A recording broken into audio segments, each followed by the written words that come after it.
अपने अंदर जीवन में सबसे पहले कुछ भी डालने से पहले शक्ति डालें। शक्ति आपके अंदर होनी बहुत जरूरी है। आपके अंदर शक्ति होगी, उत्साह होगा, आपका चलना, आपका बोलना, आपका रहना, आपका अनुभव करना सब इसी पे निर्भर करता है।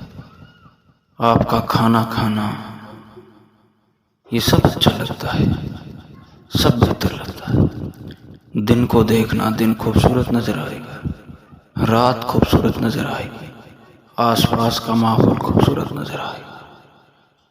इसीलिए कहते हैं कि शक्ति के साथ पहले शक्ति और फिर भक्ति। खुद को जानो, जो खुद को जानता है सही मायनों में, उनके लिए ईश्वर है, उनके लिए परमात्मा है।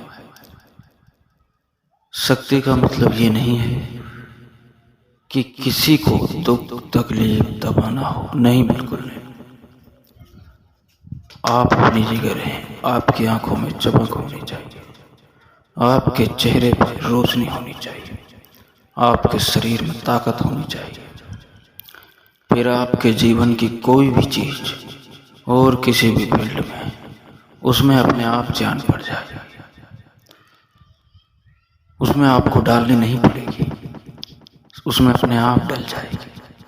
क्योंकि जिसमें खुद में दम होता है वो किसी भी चीज में दम देख सकता है और दम डाल सकता है। तो पहले शक्ति, बाद में भक्ति, शक्ति के साथ ही भक्ति आती है। ये सही है। बाकी सब कुछ आ जाता है समय के साथ। धन्यवाद दोस्तों।